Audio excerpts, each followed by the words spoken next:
And all of them attempted in different ways to stimulate a kind of insurrectionary opposition, and all of them ran into the south. So I was doing a history of these events. And then Trump got his followers to storm the American Capitol. It was before you a kind of caricature of the whole process of storm the citadels of power. I mean, now they were Trumpites. They were wearing their beanie hats, looking a bit like, relatively well-off leftists. And I thought at first that this would be a kind of, the conceit was that this would be the final failure of this culture. Now, the first shock for me was that the Republican Party, the party historically of Abraham Lincoln, instead of saying, finally, we've got to bust up enough of this, actually adopted and defended this Republican Party itself has become a kind of contemporary form of fascism. And this is a party with 40% support within the United States in a rigged political system which benefits of the white supporters. I mean, Trump was supported by 60% of white American males voting for Trump. Not all of them, but a very considerable majority. And this is really dangerous, it seemed to me. And then I was even more surprised watching Biden announcing the American Rescue Plan, $1.9 trillion American Rescue. When he went out of his way to thank Bernie Sanders twice, name checked him twice, for bringing in the voting support because what he stood for was so transformative. And this would be, I don't know what the equivalent is, it would be like Tony Blair standing up and saying, I wouldn't be here to campaign for Ken Livingstone. I want to thank Ken Livingstone for his support and our working together. I mean, this was just like unthinkable in this country, and this was, to me, was very surprising. And I think when something happens which you really fundamentally do not expect, you have to say, okay, you have to stand back and think, well, what's going on here? Something is going on in this thing, which is not something quite deep, produces a double surprise of this sort. And in particular, what it did in terms of what I was doing, this is the author's conceit, is that it completely blew up my narrative, because I was saying, again and again and again, the equivalent of Bernie Sanders were excluded. The system, whether it was right wing or left wing, center, pushed out the popular democratic progressive element. It didn't want to be shaped by it. It marginalized it by all a variety of cultural and sometimes physical fashion. And so I had to write a different book. I had to write a book that said, actually, something else is going on here underneath this. And if you like, if I could put it this way, the question I asked was, this is where it comes to this optimism, pessimism thing. I don't regard myself as an optimist. But I think that realism needs to be, you need to be realistic about what the different forces are. And we are in a situation where Trump supporters could come back in the United States in 2024. We are in a situation where the fascists, modern contemporary kind of fascism, would walk in. We're in a situation where Putin could win in Ukraine, and he could then come to Xi, and he could then come to Modi, and then come to Trump. I said, we're in a dangerous situation. But we're also in a situation where a lot of people are resisting. And what is this force of resistance? Where did this come from? How is it possible that the Bernie Sanders movement was sufficiently powerful to oblige the Biden American Traditional Center to reach out to it and to acknowledge its support? And there, I think, whereas in this country there's this terrible weight of depression for understandable reasons, something very positive has happened. And the book is an attempt to say, taking the fact that the forces are in balance, let's see what our strengths are. Okay, so I think one of the questions that stood out for me from it is that you talk about Britain and this kind of hopelessness we feel here, and you talk about Americans and the American progressives with a greater sense of, let's say, realism instead of optimism, but you see them as having a more realistic relationship to the structures of power, or a more realistic ability to take the opportunities that are there for them. What do you think it is about the United States that drew you towards making that country the center of your narrative here? Because it isn't just a book about the United States, it's a book about kind of, the subtitle is Humanity and America, and Trump and the pandemic. Do you think there's something particular about the United States that maybe you can see from the other side of the ocean, which makes it a particular opportunity for progressives? Yeah, well, I think it's very interesting because what I feel has happened here, not in Scotland, but in the book for England without London, it's voted 11% for Brexit, is a kind of deep structural, constitutional, cultural, democratic breakdown. And the problem with Brexit is that whereas the United States could get rid of Trump, I mean, Biden had a 7 million plurality in the 2020 election. Because of the American system is so rigged, it was only 43,000 votes in 3 key states, which ensured that he had a majority in the electoral college. But he won overwhelmingly. So America could, at least temporarily, get rid of Trump. It's much, much harder for the English to get rid of Brexit. It's become a fate. And it seems to me, how I see Brexit is that I think what's happening in my own country, I think in Scotland, we learned about that. I mean, I support this organisation called Europe for Scotland. And I think that Scotland could become independent and join the European Union. I see that that's the only way, the only route to independence, that is what people would vote for. And I think that provides a way out for Scotland. You have a form of escape here. I don't think that escape in the same way exists in England.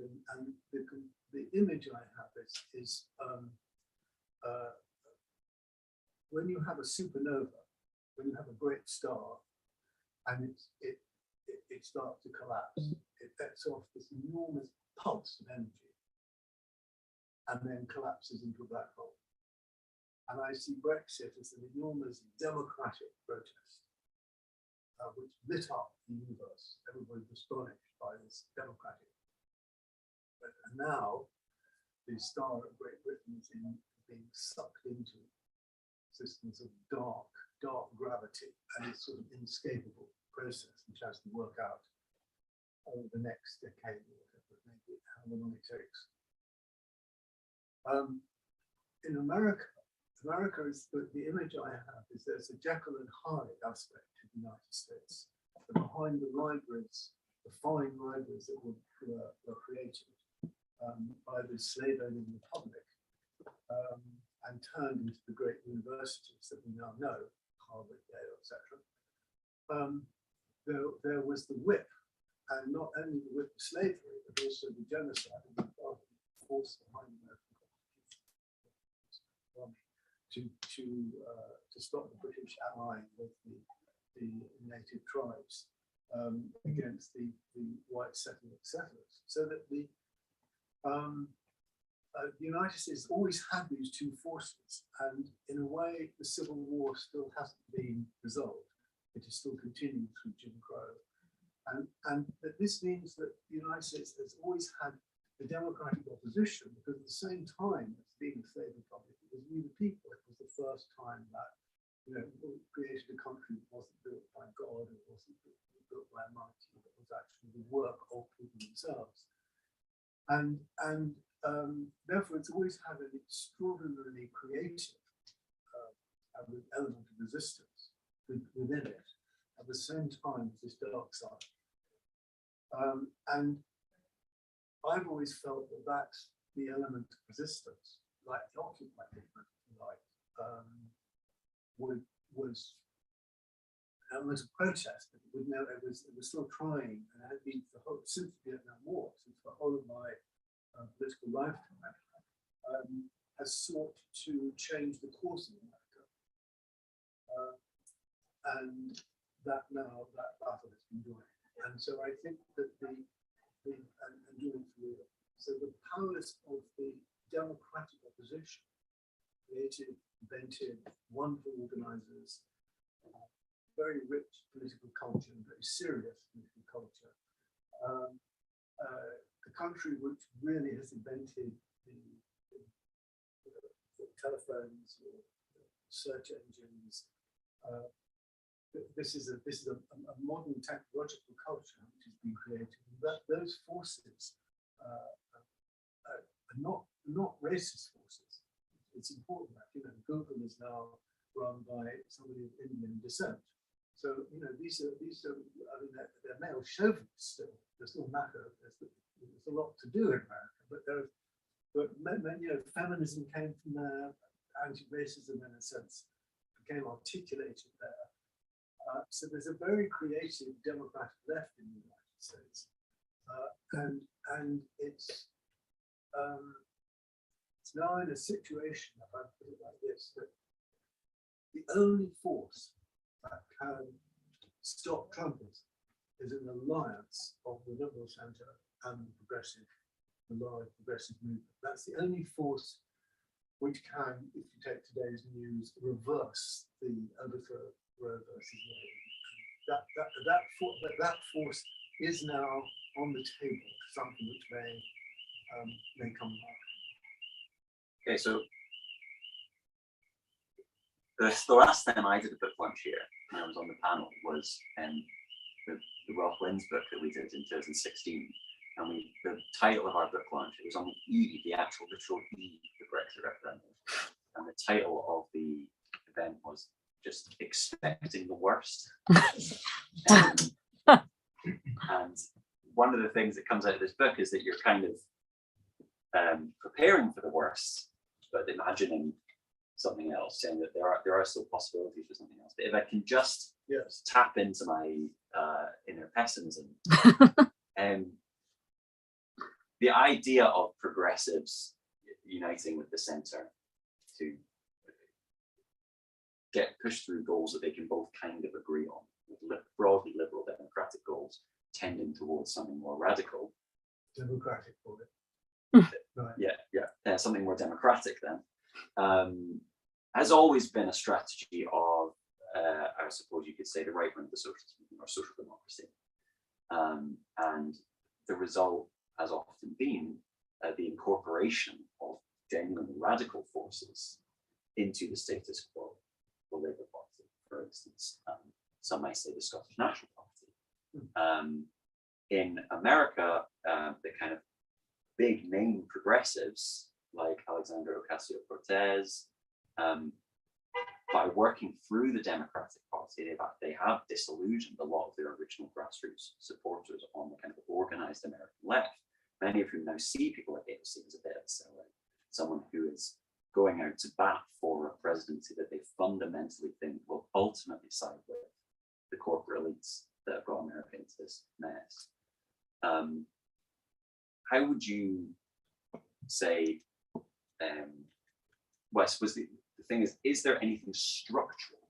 If we assume that centrists are not going to be radical on the basis of their own principles, that these people are basically quite comfortable with the status quo, what are the forces that are pushing centrists to ally with the left? Is there something that is forcing the centrists' hand to take the side of progressives, that's giving the progressives this opening to work with the centre? So I think the different things. So first of all, I think the thing about social democracy, which was always an anti-communist the real development of social democracy after the First World War was as an anti-communism, and its relationship to capitalism was to moderate the impact of capitalism, but it also remained, if you take somebody like Attlee,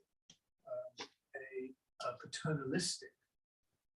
So it related to liberals. It was always a paternalistic attitude. It was controlling and paternalistic, and insofar as it was democratic, regardless of democratic, because the working class was the clear majority of the population. So it represented the majority of the population.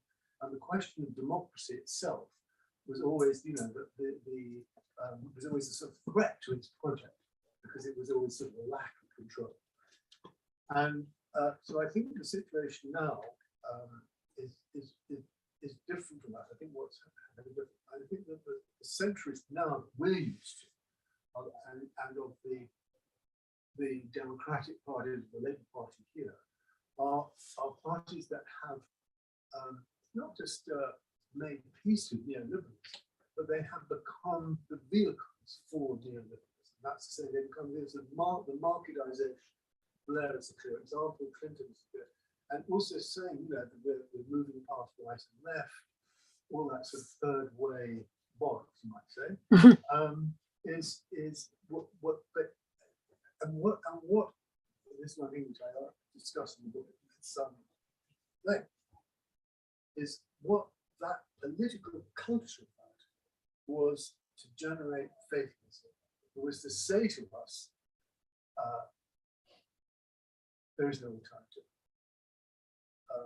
Marketization is the way it is. Government is fundamentally the problem. It can moderate this, that, and the other, but basically, you know, the market knows best, and the role of government is to help the market and to stop the market being messed up.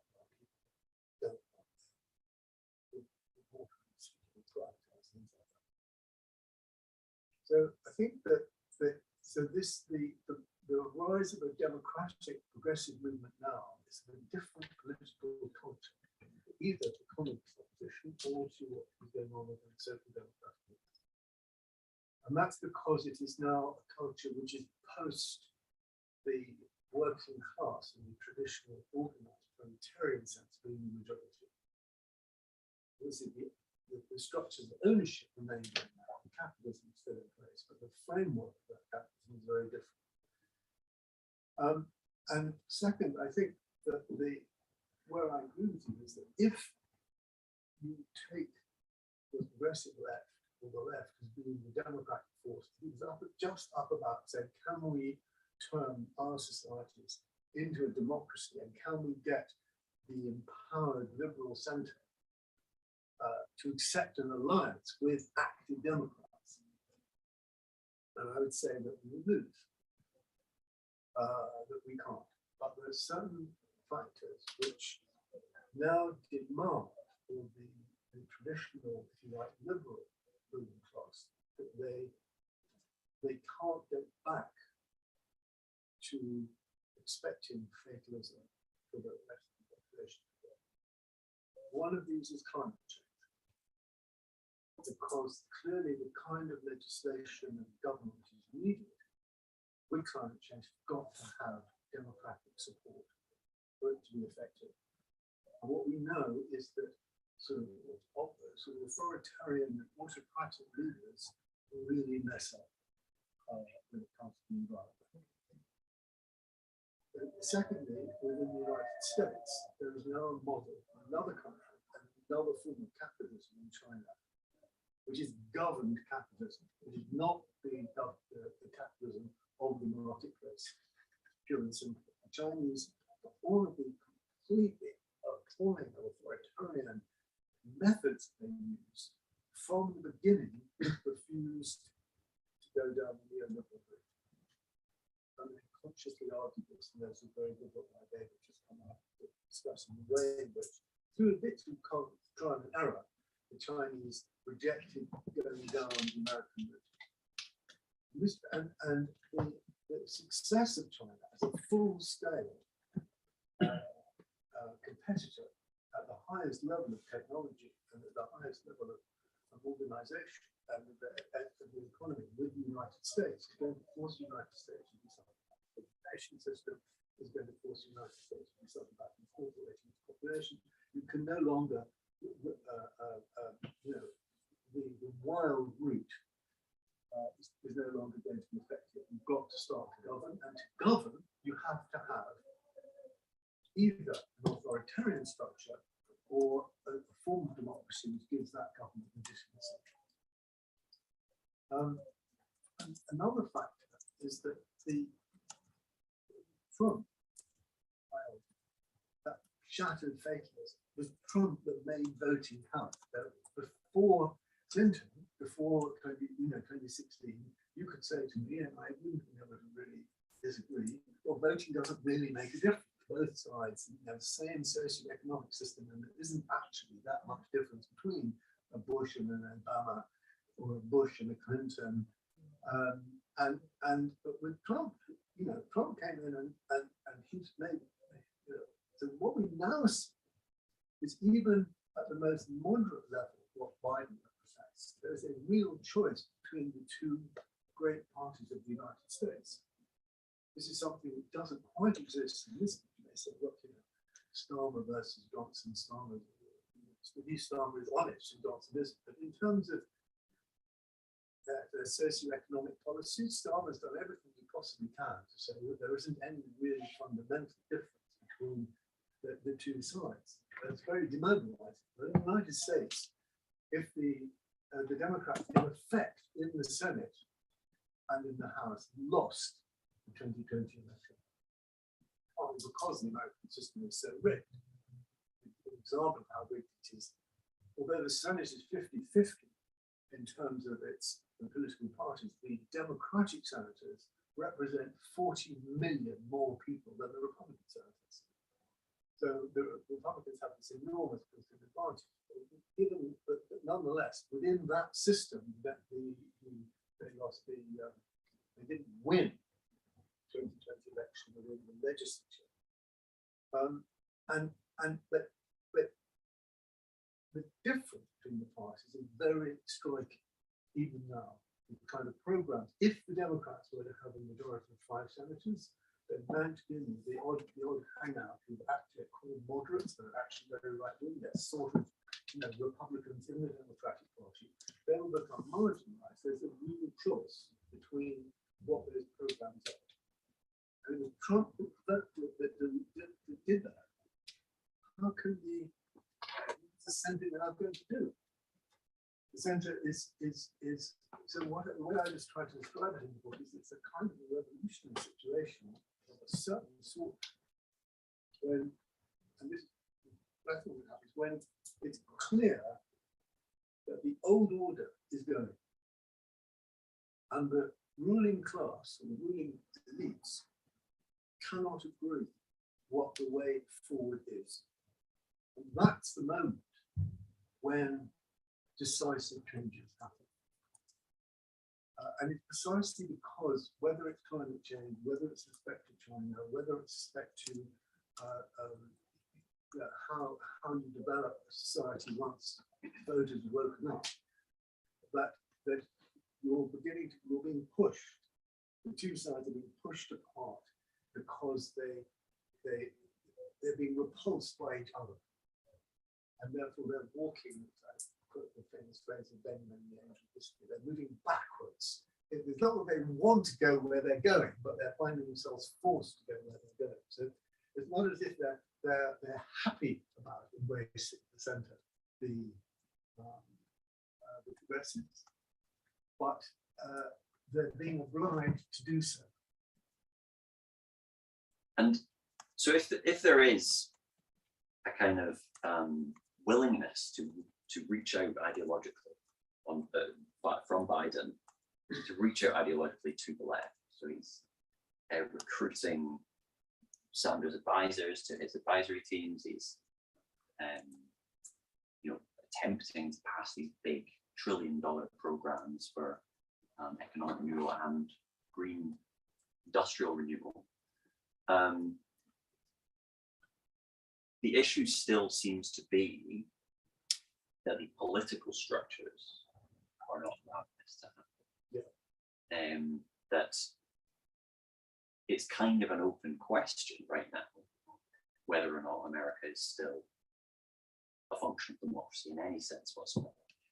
And your argument does suggest that American democracy kind of works, that it just worked in 2020, thanks to, and you talk about this in really quite an inspiring way, that there were these amazing grassroots organizing efforts on the ground to get Biden elected, not from centrists with all their mass movements, but from progressives, people with a far more radical agenda for the United States than Biden was ever going to offer. That they got the votes out. And places like Pennsylvania, you have these really quite radical groups working basically without much cooperation with the Democrats in some places to get the vote out in places that they knew were going to vote for Biden, especially, but also to sell Biden's case to white-collar working-class communities with an economic left-wing message that Biden wasn't always making very effectively, that they were able to make to the kind of people who would otherwise vote for Trump. And so you get a classic example of the left kind of saving liberalism from the consequences of its own complacency and its own actions.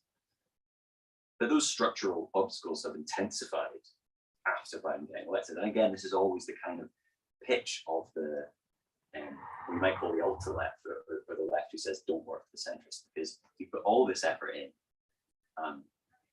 you're the guy you supported through gritted teeth wins, and then you're stuck with Joe Manchin, who, as you say, is a Democrat in name only, holding Biden's agenda to ransom and stopping it from being able to do those transformative things that Bernie worked with Biden to get passed.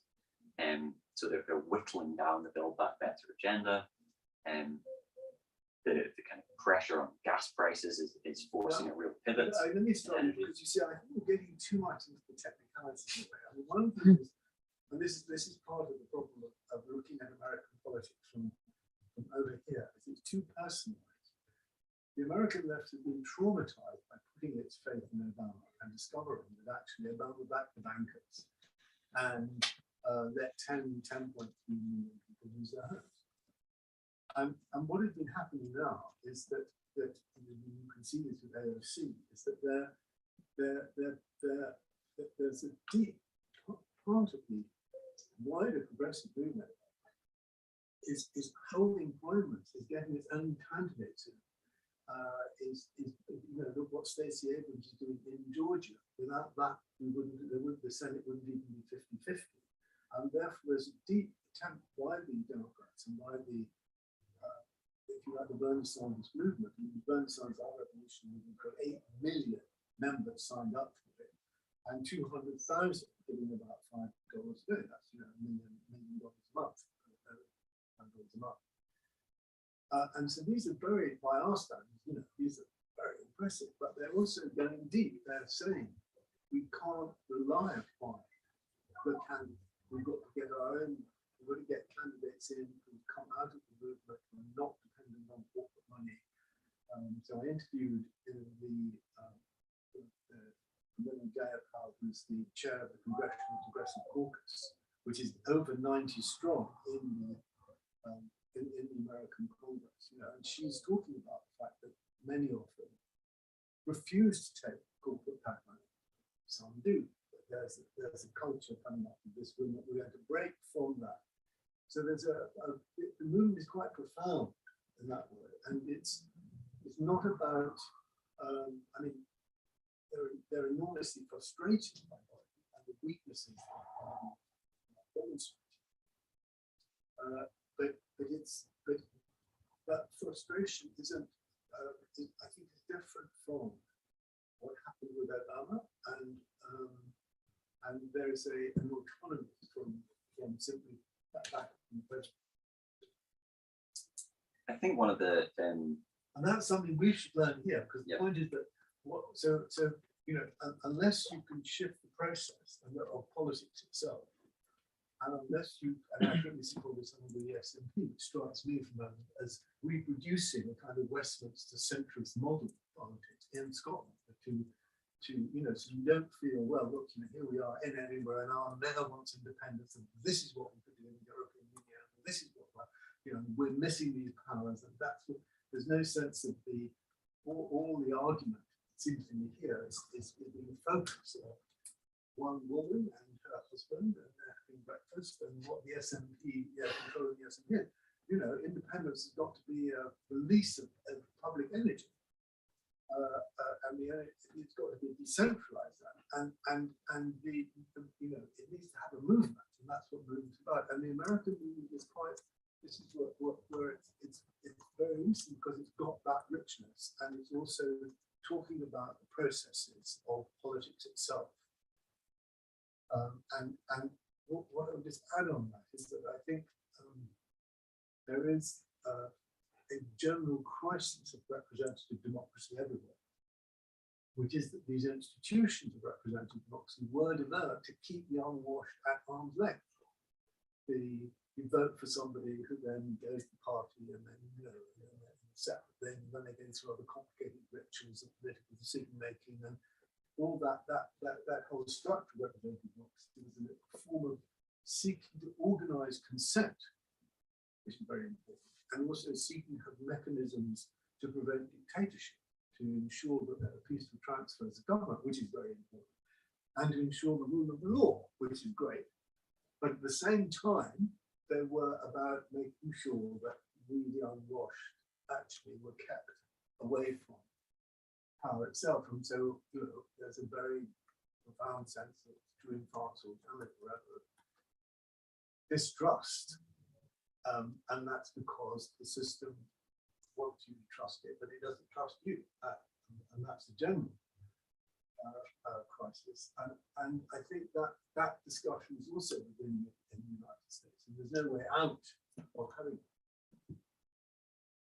I think one of the other really useful things in this book is that it articulates a kind of left politics, which I think is quite hard to come across at the moment in Britain, which is one with a fairly rich lineage that you actually trace in the book, which is a kind of progressivism or left-wing politics, or you try not to use the word socialism, but kind of democratic socialism, which really embraces contingency and indeterminacy and the potential for opportunities to pop up at any time.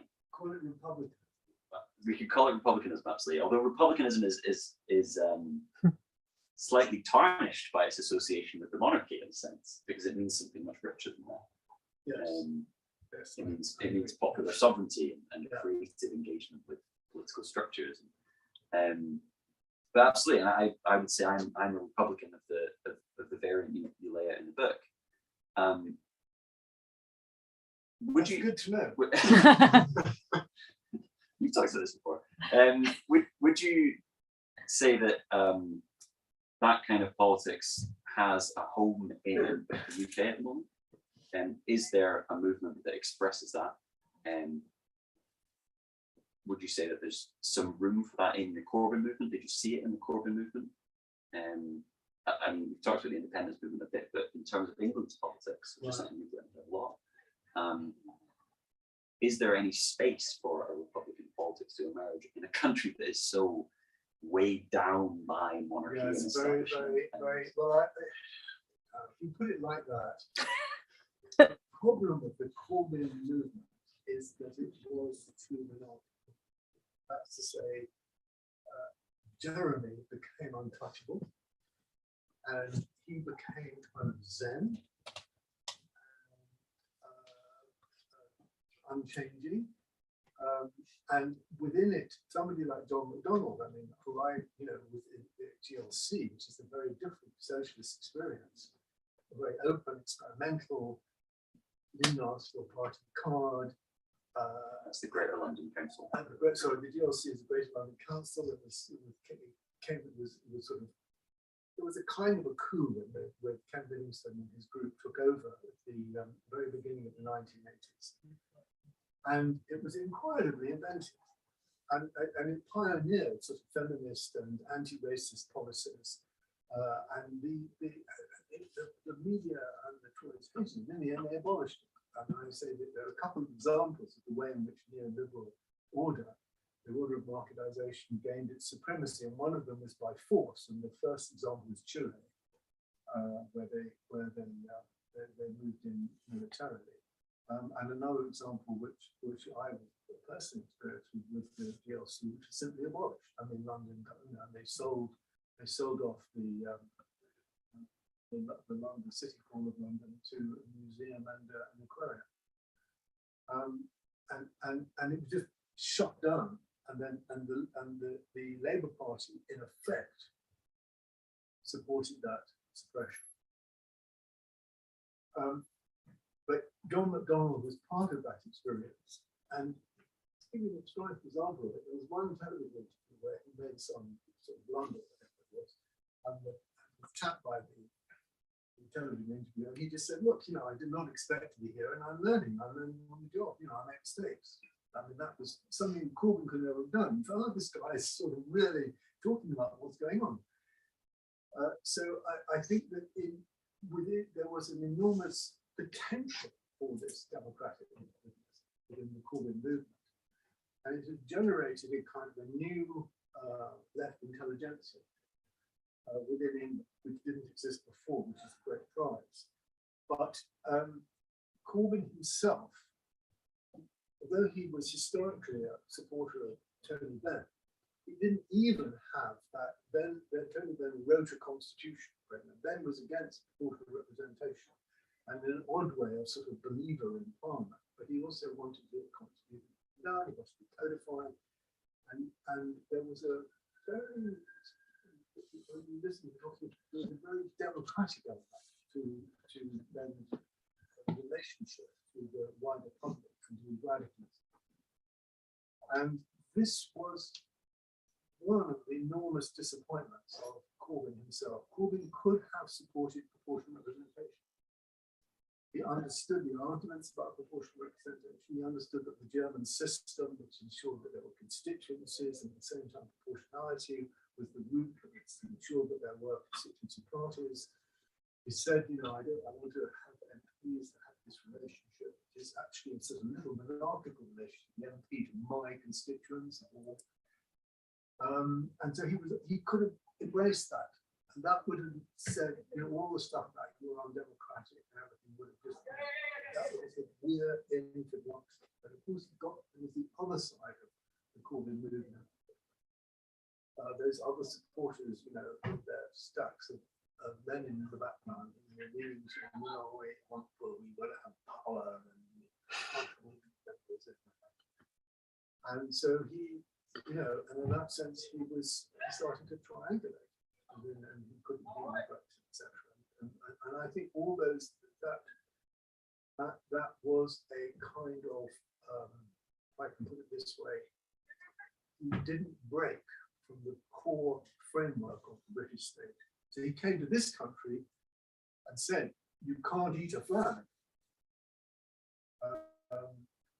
And that showed that this was that is the monarchical point of view. I don't know what you think. So like what he was saying is only the economy matters, and nationalism is probably a bit he didn't want it. And that wasn't the voice of a Republican Democrat. Looking at time, I think it's probably worth opening things up to questions. So if anyone has any questions, obviously there's loads we haven't covered, especially the events that have happened since this book was written. Right. So if anyone's got any, I've got a few online. If you guys want to put your thinking caps on for what you might want to ask. The first one is from Duncan.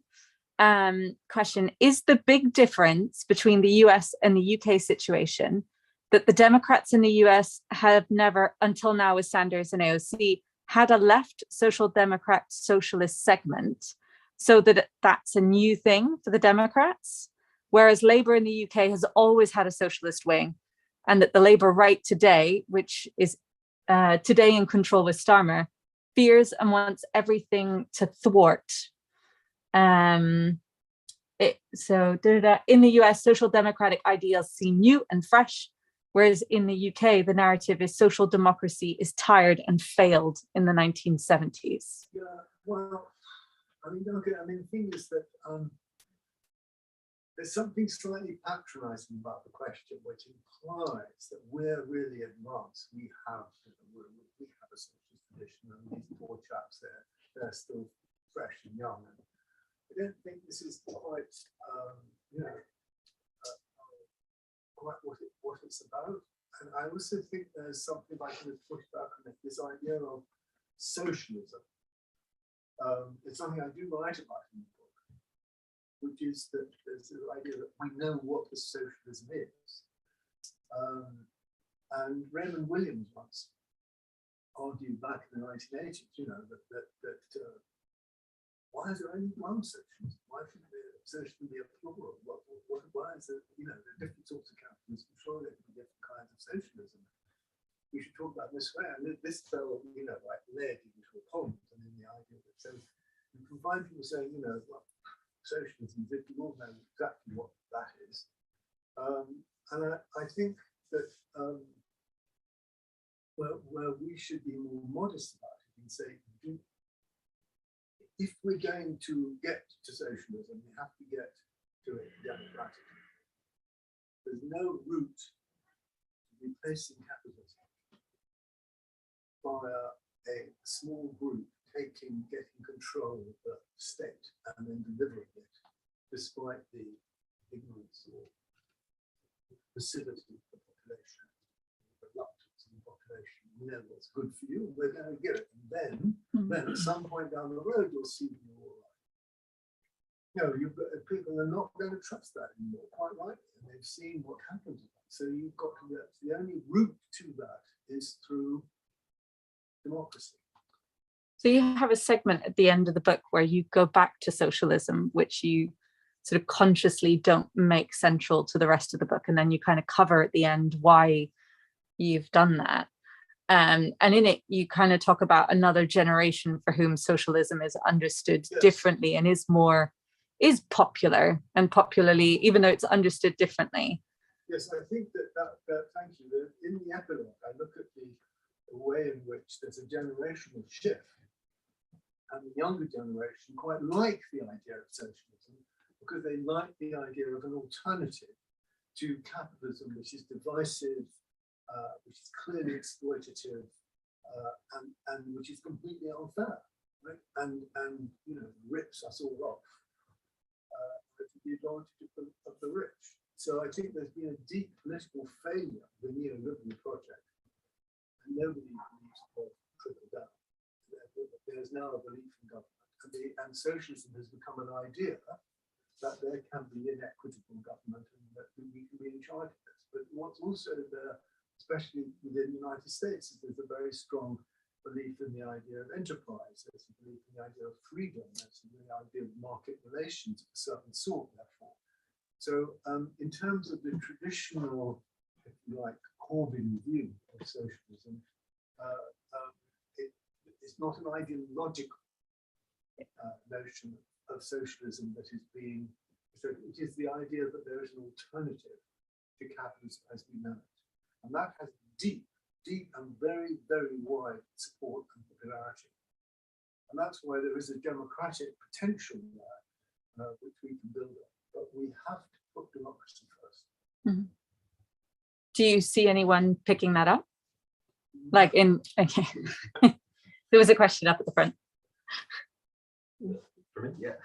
So you mentioned how in the States, Trump, in essence, made the world naturally so divisive that he swung so far away that it mobilized everyone, woke the electorate, yes, and made them want to vote. Here in the UK, we seem to have two very, very indistinguishable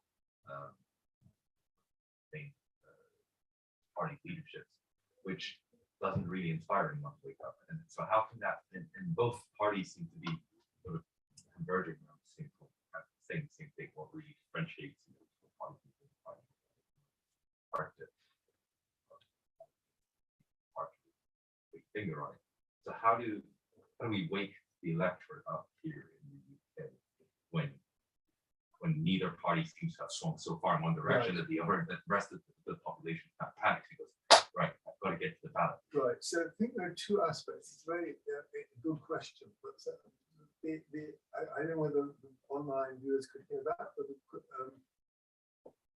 you'll understand the question from my answer, so to speak. One of the reasons why Trump made voting matter and why it was so shocking and so reckless was that he traded on white supremacy. So there is a big demographic shift taking place in the United States along the lines of race, and the feeling that the white Christian, who were once the majority, they could make concessions towards equality for blacks without feeling that the country, without feeling that they would lose control of the country. And that now is shifting, and it's shifting both generationally, and so the vote for Trump is older, but it's also shifting racially. And that's why this is the last stand. And one of the things that you could say is what's happening in America is that the Civil War remains unresolved, and that Trump has his actions now mean the Civil War does have to be resolved one way or the other. And this is where the optimism, I'm saying we could win this, and I say we because the Civil War that's taking place in America will be our Civil War as well. Here, I think that we're seeing in France and Germany and Italy the possibility of this, if you like, positive polarization that becomes a real choice starts to emerge, with one of the alternatives is the clearly democratic route. I think much more, and I think that this has emerged in Scotland around the independence movement, but I think it's not there yet in England. And I think the problem that England faces is that Brexit wasn't an event. It wasn't something, that a choice was taken and we got to live with it. It's a process, and it's process only just beginning. And it's an inherently and deeply reactionary process. And it's not because Europe is a wonderful, positive, sort of non-capitalist entity. It's that the battle with the nature of capitalism is taking place for us on our continent, and it's inescapable. It's what Tom Nairn calls the terrain of reality, and that's where we have to be. If you leave the terrain of reality, with all the structures of the imperial Westminster government, you can only leave it in the reactionary fashion. And the Labour Party, until Labour can confront this in an honest way with the population and say, we were brave, we were bold, but it was bollocks, and we got it wrong. And we, until that process can happen, then there isn't any fundamental. If you're trying to make, where your description of the parties are the same, they would say, no, it's not the same, and we're not the same, etc. But the point is this: crucial when you look at the parties, you have to ask yourself, what story for the country do they represent? What direction for the country do they represent? And you can say within the United States, the Democrats are for a multi-racial democracy, and the Trumpites are not. Very fundamental difference, leaving aside the economic differences, is also huge. So there's an argument over what America is, and there have been arguments over what Britain is in British politics. But if you have the Johnson government saying, I personify Brexit, and you have Starmer saying, I will make Brexit work. And Brexit is a car crash. You can't make a car crash work. You can't do it, but I'm going to make a success of this disaster. But so what is the axis on which we can get that polarization that will cause the vector? Because, as you said, Labour is zoning it, and Brexit is the two. Well, if you could have a Democratic, so what Labour would have to do is would have to be honest with the population about first of all, they have to be honest about the national question, in my view. It's the national question. They would have to say, look, England, we've got to be able to, England needs a parliament, England needs, we're not just, we've got to confront these issues. Something which even the most advanced, like Andy Burnham, Labour politicians are still resigning from. And to have to support proportional democracy, which is a European culture, and therefore have to seek, consciously to seek the Europeanization of our countries, as against the Tory project, which is, and then you start to find there will be a conflict over the nature of our democracy and the nature of our countries. And at that point, the socioeconomic programs, which are the differences are real and tangible at the moment, right? I'm not trying to deny that there are differences there, but then those socioeconomic programs also start to deliver a different story of a different country, and that's how it break. And I suppose it may be we could be Labour could get around to that very fast, but we'll see. There's a question back here.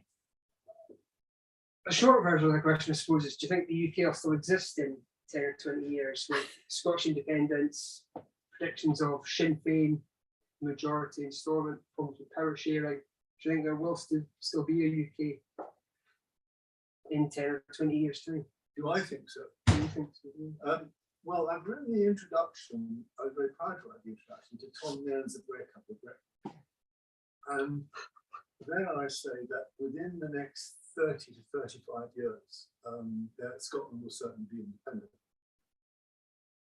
So that's my, may I go into that? So in that sense, I don't think the UK as an entity will exist, and I don't think it deserves to exist, which is more important. And that's what my compatriots in England can't get their heads around yet.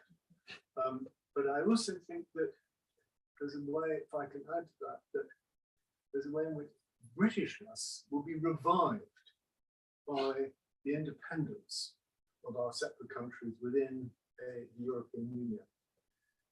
There's a British culture within Ireland. There's a British culture, if you like, even within the West Indies. And that sense of Britishness, which is a relatively open and interesting, a multinational culture which Britishness represents. And I think is now being entrapped in a collapsing Westminster state. So when I say that politically we can not exist, I don't want that to be taken as a I think that sort of this will bring us culturally into a better relationship with each other, not a hostile one. I've got another one. Yeah, and then this one. I had a couple of questions actually. First, you talked a little bit earlier about how Trump broke fatalism in the US. Yes. I suppose to make a bit of a fatalist argument, do you not feel a little bit like the grassroots movements having to put so much effort into the Democratic Franchise Party only to get the result that we got this morning is only going to then reinforce fatalism going forward? Because I know if I was in the US and I spent however long begging people to vote for Biden, they got Biden and got the president, they got all that they got, and then we still have the threat of the overturning of Roe v. Wade, it would be quite, it would break my enthusiasm for things. Well, I think that in America, Biden issued a statement immediately saying we've got to get a majority in the legislature which will legislate against the Supreme Court ruling. The Supreme Court ruling is a ghastly and reactionary one, but it's done something which is quite interesting, because you could argue that the original ruling of Roe versus Wade nearly 50 years ago was the kind of judicial activism that the Supreme Court took a decision about the constitutional right to abortion, which wasn't really lodged in the Constitution, but it took the action of the legislature, and that provided it triggered an argument about states' rights. The argument was, did the individual states, can they criminalize abortion or not? And that inflamed, that's part of the argument made behind the Civil War. But what's happened now with this court and the way in which they were, the judges were put in the clearly political fashion, was that the Supreme Court has become a clearly undemocratic body, which is supplanting the democratic process. And that is unacceptable. And it's unacceptable to a very large majority of people in the United States. And the president has issued a statement saying this is unacceptable, and give me a majority in the Senate and the House, and I'm going to reverse it. So I don't think this isn't. One of my American friends of mine, it's a long email after this morning, and he was saying, although it's an appalling decision, this may actually wake people up with the fact that our fate is in our hands.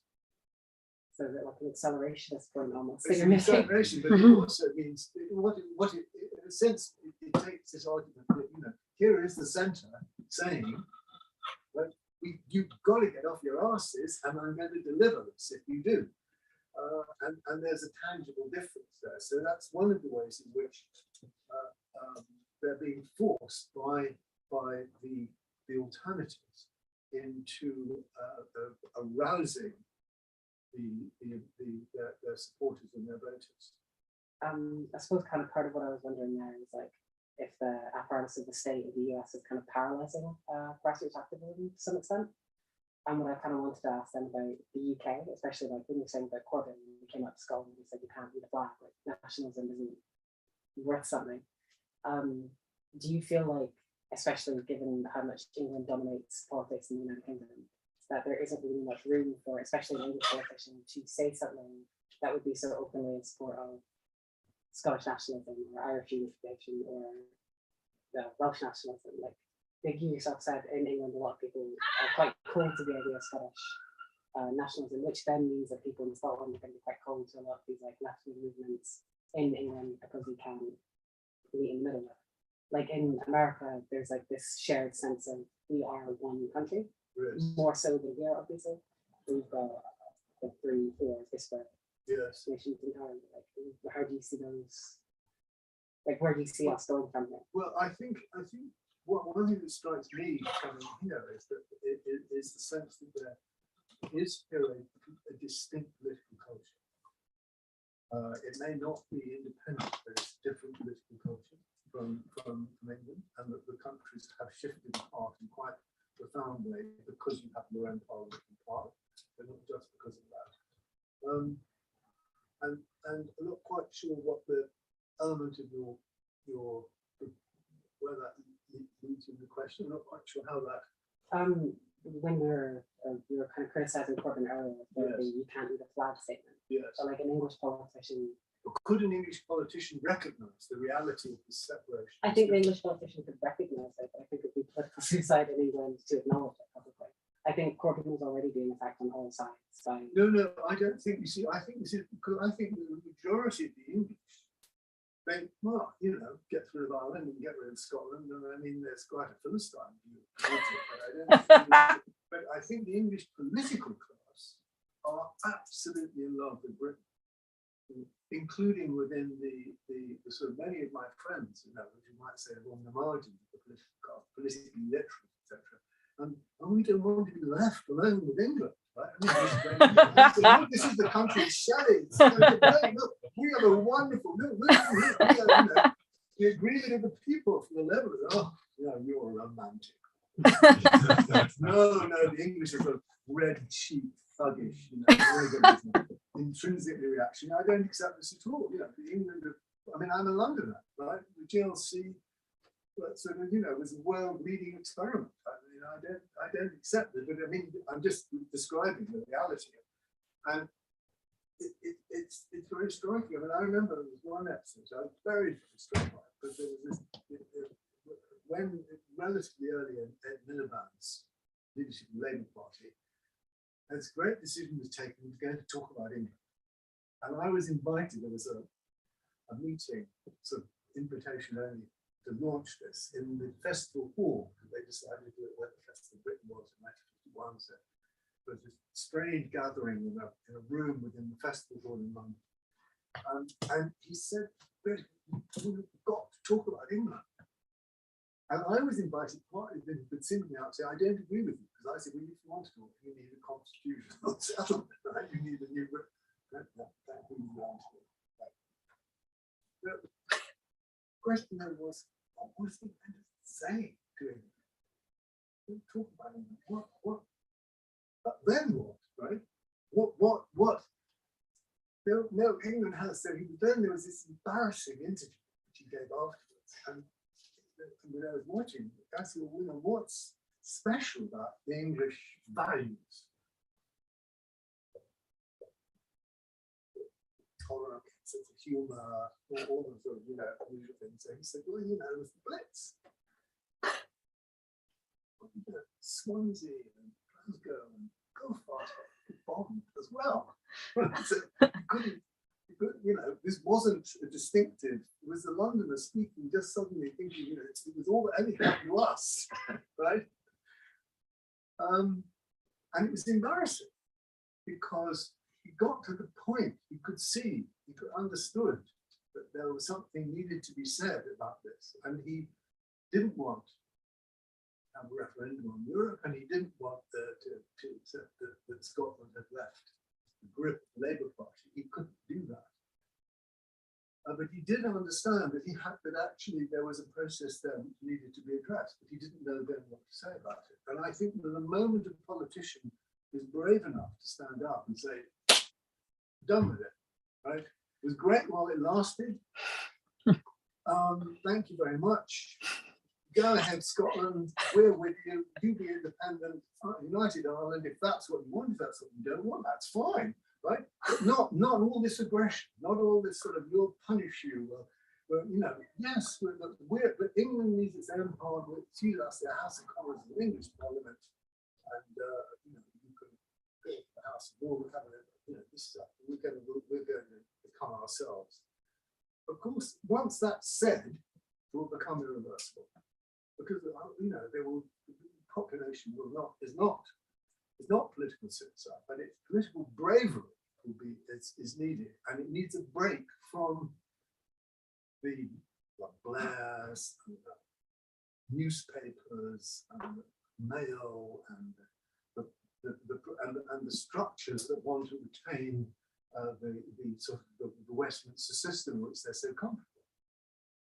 Yeah. I suppose I was only asking because of my time living in England. I heard from a lot of people who wouldn't have even been politically very active, less positivity, less neutrality even about the idea of like the UK breaking out. Like I heard a lot of people who were born and bred in England who would be very into Britain as like a thing. That was where it was coming from.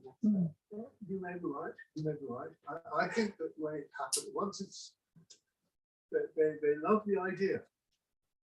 I mean, well, I'm very shocked by, and I remain shocked by the number of people I met where you would say, well, you know, if I was the Scottish, of course I would vote for independence, but I don't want them to leave. And I said, well, look, you know, a country that is holding another one, what that? And one thing is very important for me, because I knew Tom, and this is way back in the late 70s, and you know, it was obvious that if you were Scottish, you would think this, but then you know, to then say, well, I'm not going to be supportive, I don't want them to. Although if I was like there, I would. I mean, it's like, well, there's something wrong with it, there's something unhealthy about that. But I think the moment the magic's broken, there will be, there is, I mean, I'm not saying that there's not very considerable, deep built-in love of Britishness within the English, but there are a lot of people in England who would welcome putting an end to it. Okay.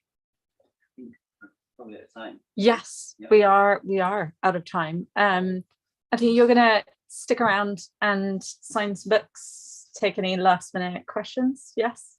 Yes, that's fine. Brilliant. Then I will end the live stream. Bye, everybody. Online.